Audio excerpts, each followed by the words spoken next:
Gada ng 31 anyos na padre de pamilya asinan sa iyang 8 anyos na aki kan mabangga nin 10-wheeler truck ang piglulunada nindang motorsiklo sa Maharlika Highway Purok 2, Barangay Gisikan, Labo, Camarines Norte alas 4 kasuudmang hapon. Basado sa impormasyon, biyaheng Manila ang truck. Pigbabaybay naman kan mag-ama andalan pasiring sa banwaan nindaet. Alagad pagabot sa lugar kan aksidente na sakop kan mga biktima ang linya kan truck na nauli sa saindang pagkakadiskwido. Medyo nakakalungkot po itong pangyayari pong ito na kung saan ang dalawa po yung mismong mag-ama ang namatay on the spot doon po sa nangyaring insidente. Sa inisyal na investigasyon, nagluluwas na human error ang kausa kan aksidente.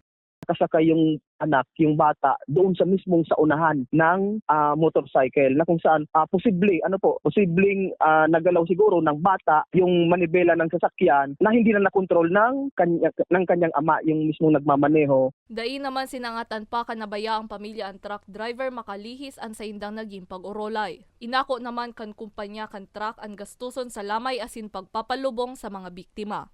Para sa mga baretang Tatak Bicol, May Insinares.